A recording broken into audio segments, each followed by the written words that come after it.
From dramas to webtoons to novels, explore Korea's story with us. This is Who Reads Story. My name is An Sung-jin and I'm a news reporter. And today we have a special guest with us, Shweta. Nice to have you back. Please introduce yourself. Hi guys, I'm Shweta Salian. I'm a master's student here and also a content creator who posts about K-culture, K-drama, K-movies, K-beauty, everything about Korea or like Hallyu. Great. It's nice to have you again. Alongside Shweta, we actually have a couple more guests. We have 2 cats roaming around the studio. So if you hear any cat sounds, it's our guests who are here to tune in with us for today's episode, where we talk about a drama with a very unique setting. So it's talking about these identical twins where they switch their lives. So the 2 characters, their name, to give a hint before that, is Biji and Mire. And the title of the drama itself is Our Unwritten Soul. Now, this drama has reached 3rd place in the non-English for a Netflix series, and it has both been gaining popularity in Asia and in North America. Shweta, I know that you've seen this drama. How was it like? I really loved it. Every time I watch a Park Bo-young drama, it's really good. And I think that she does this kind of concepts really good. Have you seen Daily Dose of Sunshine before right. this? Yeah, so I think she does really like heartful concepts really well.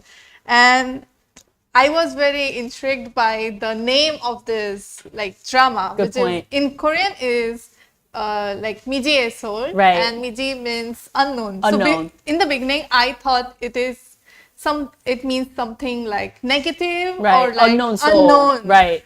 uncertain. But as we watch, we get to see a lot of positive things Right. too. So I really enjoyed it. Right. It's interesting how they did like a wordplay with the word Miji, because Miji Yeah. also means the character's name, but it's also unknown. So they use those 2 descriptions to talk about soul. Now, to go in a little bit more of the plot of the drama itself for our viewers who have maybe not watched it yet, we have 2 identical twins, Miji and Mire. They live a complete different life, complete different personality, so different that these people can even distinguish themselves even though they have the same name. They live in this rural countryside called Dusonni, and Mire is a office worker in Seoul, just like us, I suppose. And these 2 identical twins switch their life together, and that's how the drama starts out. Yeah. What did you think about this whole concept of twins switching their life? Yeah. I don't remember the name, but I have seen or read similar stories. But usually in that stories, it's something like they switch places and eventually they hate it because it's too hard for them. It's too hard, right? But this time obviously it was hard for them in the beginning, but they just like find out, work out, and it goes well for them. Right, exactly. Surprisingly, they kind of end up adapting to the lives of the other person, which I think is very interesting. So you have Miji, you have Mire, you have the Mire who plays Miji, and you also have Miji who plays for Mire. So honestly, for me, like, it was a little bit confusing to try to distinguish. I think Park Bo-young does a really good job in the acting, so it's really towards the end it's easy to distinguish. But starting from the beginning, I thought they did a good job in this role play, and because of her acting, you could really kind of catch later on who's Miji and who's Mire, right? The personalities were completely different. They were completely like how they different. respond while having a conversation was also different. Right. So I guess what's interesting about this entire bit is that even the way they filmed it also turned out very interesting. You have, because Park Bo-young was playing basically all 4 different characters, when you're trying to film the conversation between 2 people, they'll have like a substitute actor in place for the other actor, and then you'll have Park Bo-young playing, and then they'll switch it around. Is apparently how they filmed this entire thing. But for our viewers who haven't watched it, you guys might as well should watch the drama and tune in. I see some comments. They say that Miji's character is so immersed in it. Let's see. It's a unique story, and I think Park Bo-young does really a good job emotionally acting. And you said you've seen a lot of her drama, so I'm sure that kind of came through, right? And it was like, even if my personality is more close to Miji, I could understand both of them well. She delivered like all the emotions so well. Right. It was really fun to watch. I think she does really a good job. And I think another part that's interesting about this drama is where it's filmed, right? Like, as the title suggests, it is our Unwritten Seoul, and it takes place in Seoul. This drama itself is in collaboration with the brand of Seoul Metropolitan City itself, and I think that's why they really try to blend in these certain aspects or certain emotions of Seoul. Now, Shweta, since you've been here for a while, and I'm sure you walk and travel a lot within Seoul, could you explain a little bit about the locations that were in the drama? Yeah. So since I'm a student, I don't have time to go out of Seoul Too much, So right. every time I have time, I always like roam around in Seoul, but it never gets boring. Every time there's something new to explore. And in the drama, one of the main locations I saw was the Pampo Hangang Park, where like they eat ramyeon and everything. I think this thing is very famous among foreigners too. Like Miji had written the diary that, oh my God, I want to do this, do that in Seoul. Even I, before coming to Korea, before coming to Seoul, I wanted to go to the Hangang Park and eat the ramen. Of course, it's a very classic thing. Classic. Have you done it? Yeah, I have done it. So when I was watching it, I felt like, oh my God, I was there. You Oh can my God, feel I for her. visited that place. Right. I told my friends in India that, oh, you saw that scene? I was right there. Oh. It's a very personal experience for Yeah. you since you were able to do all those things in Seoul as well. I guess except for winter, the Pampo Hangang Park and the rainbow fountain that they have rainbow going on fountain. during the summer really does give, whether if you're a Seoul resident or not, for anyone who's kind of stopping by, they have like the lights going on, they have the music playing. And I think it does a really good job introducing Seoul for a lot of people. Like you mentioned, a lot of tourists know about it. It's really pretty to watch the rainbow fountain. Exactly. It's really pretty. Right. I think there's just so much to it. And especially since, for you have that personal experience too. And apart from the Pampo Hangang Bridge, they also talk about Dongjak Bridge, which in Korean is Dongjak Daegu.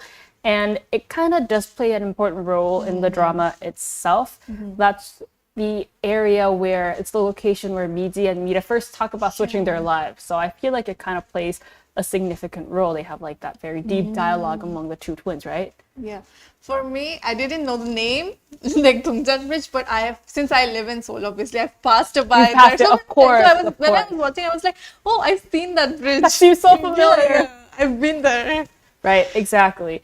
So, if any of our viewers are interested in coming to Korea alongside the Pampo Hangang Park that Shweta and I just talked about, we also have the Dongjak Bridge where you can see Namsan, Yeouido, Pampo, all of that beautiful scenery. So, if any of our viewers haven't been, please take a look at it. And where else do we have? I think Ikseondong, when I saw Of it, course. I love that place. There are so many cafes and everything, so many activities. One of the main things I remember was doing caricature with my friend. Right. And I even did tarot reading there. Did you like it? Yeah. It was offer. Right. There was some offer going on, that's why. I feel like Ikseondong kind of has that characteristic. You have these very small stores, Yeah, whether it be it's so tarots, cute. caricatures, right? Yeah. Very cute and very artsy. For me, it was really cute to see all these main characters kind of walk around the small little streets. As you said, they just roam around. I was thinking how they filmed it. Did they stop right. the tourists? Tourists. while doing that? Exactly. They do a really good job kind of really showing that area. And I feel like those characteristics are very Ikseondong-like, if you were to put it in a way. And apart from that, we have those small shops in these small little areas. Especially, I know that Sogompang. Yes. It's there, right? Yes, it is right. I filmed a vlog there. Right, it's exactly. Really good. So there's a lot in that area. We have Ikseondong and Fukchon. And apart from that, we have these small little alleyways in Seongsu-dong, Namsan, Yeonnam-dong, Yeonhee-dong. There's so many different areas in Seoul that offer so much beauty about the city itself, which I think the drama does a really good job portraying it.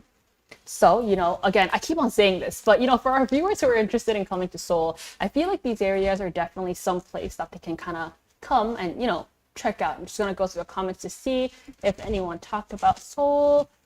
Right, they say there's a famous place in Seoul.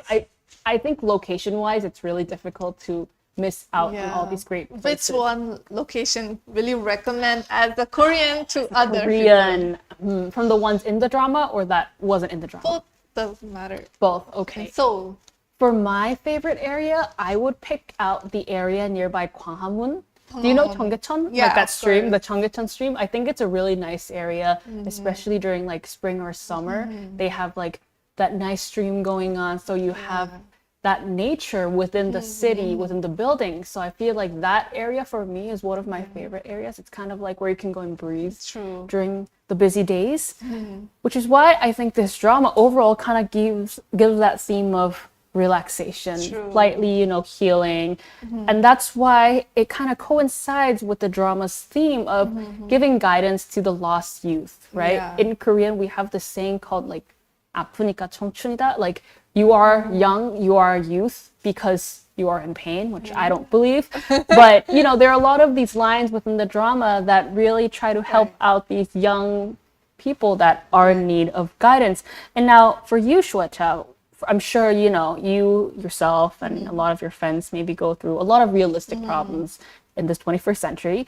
And for you, what are some ways to recover from that? And what are some things that you would like to share with us? I do really simple things. For example, since Hangang Park also was one of the big locations here, even I like to just like go to the park, sit down, plug in my earphones, Great act way. as I'm the main character character of the energy. drama, and just forget about my life for a second and just like live in the moment. Right. And also 노래방, Oh, obviously. of course. Those are some very Korean things Yeah. that you could do. And I'm glad that those ways are, methods for you to kind of recover and, continue to live our life because we gotta live life, right? That's true. And this drama itself has a lot of lines that are very impressive. What do they mean for you, Yeah, Shweta? there were so many, but I like the one of the main ones which Miji and her grandmother kept repeating was like, yesterday is over, tomorrow is far away, today is still unknown, let's live today. I liked it so much because it's kind of like my motto too. Like I said in the beginning, I relate to Miji and her thoughts like so much. Obviously I liked Murray's character too, but I feel more close to Miji. And even my motto is living in the present.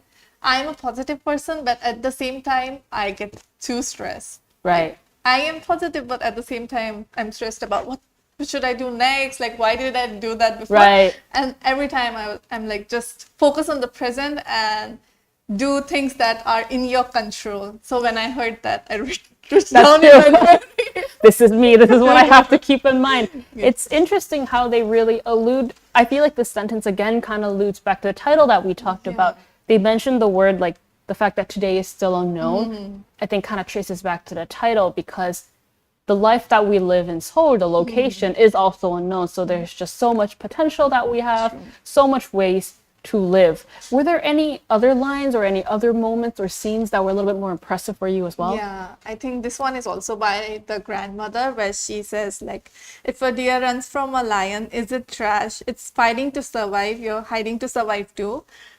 Hiding to survive to Miji. Anything you do to stay alive is brave. That was really nice. And that is also something I would like to say to my friends or anyone who is in like going through like hardship and everything, because surviving itself is a task. Right. I think that's what the line conveyed, and I got goosebumps when they said it. I was like in the drama.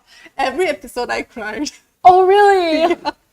I'm really like an emotional person, so I felt the lines a lot. Right. I feel like their grandma does a really good job delivering all these touching lines, probably just because she's very experienced, I feel like. But what I liked about this drama, as you mentioned, I feel like each episode kind of gives a message for the people, for the young people, regardless of whether, you're Korean or not. True. It doesn't matter. For those who are going through these hardships in their everyday life, they go through the same thing. And these advice or wise words from the experience, I suppose, can help these viewers. And I think that's why this drama continues to gain a lot of popularity. True. Now, today we've talked about our Unwritten Seoul, a drama that has been gaining a lot of popularity. Now, I want to ask you, Shweta, as a student who is living in Seoul, what does Seoul mean to you?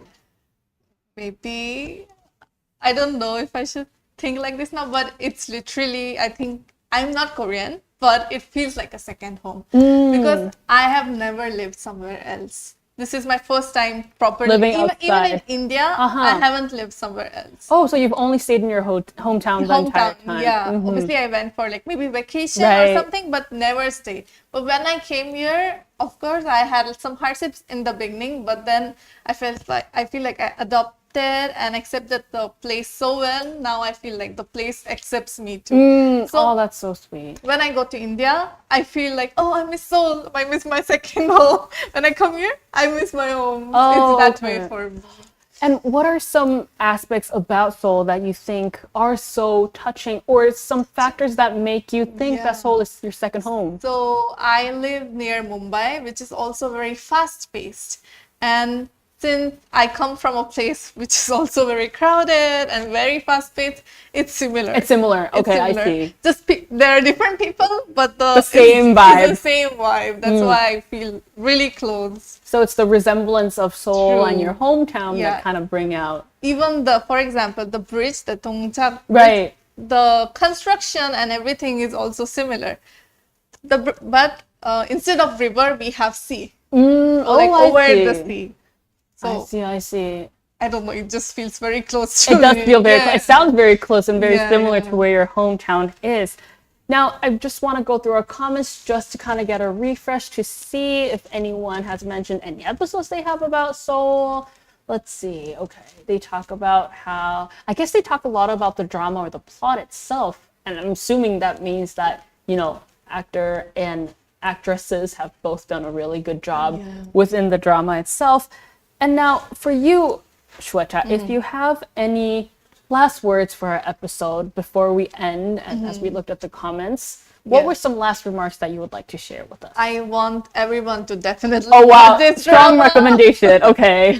Because I know some people might be like, oh, I don't watch emotional dramas, but I feel like this is something there are some lines that you really need to hear in your daily life at least once. So I really recommend watching it once at least. Okay, so you've heard it, guys. Shweta recommends it. I know she watches a lot of Korean dramas. Yeah, true. So I'm assuming if Shweta recommends it, it must be really good. Like, I requested to be on this episode because I like this drama, so please watch Please it. watch it out of Shweta's recommendation. Again, that's all we have for Hui's story. Again, thank you for being with us, Shweta, and sharing your passion about the episode or the drama of our Unwritten Soul that we talked about today. Now, for all of our viewers, don't forget to leave a like and comment and subscribe to our channel. Next week, I'll be back with another interesting episode about Korean culture. Thank you, and see you next week. Bye.